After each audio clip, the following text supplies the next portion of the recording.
Ce samedi, le comité de suivi de l'accord de paix au nord du Mali a tenu sa deuxième réunion. Le 20 juin 2015, la coalition des mouvements de l'Azawad avait définitivement signé l'accord de paix qui devrait mettre fin au conflit dans le nord du Mali. Un texte qui a été préalablement validé à Alger le 15 mai 2015 par le gouvernement malien et la médiation internationale en l'absence des groupes rebelles.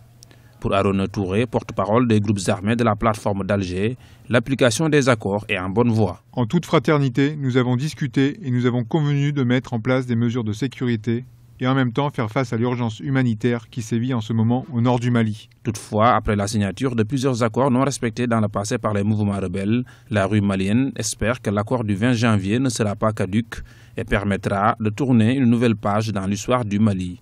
Les Maliens restent prudents et souhaitent l'application effective des textes de cet accord. Par rapport à la plateforme en général, aujourd'hui, la préoccupation est qu'après la signature des accords, il faut l'application de cet accord sur le terrain. On attend plus par rapport aux mesures sécuritaires, le cantonnement et le désarmement des forces qui ont signé cet accord-là, beaucoup plus là, qui puissent aider à aller dans le cadre de l'apaisement et de la sécurité et enfin lutter efficacement contre ceux qui font l'objet de banditisme ou de terreur qui terrorisent les populations. C'est beaucoup plus ça. Une chose est de dire qu'on va appliquer sur le terrain, une autre est de passer à l'action effectivement sur le terrain. Le comité de suivi devra publier d'ici quelques semaines le règlement intérieur ainsi que le calendrier de la mise en œuvre de l'accord de paix.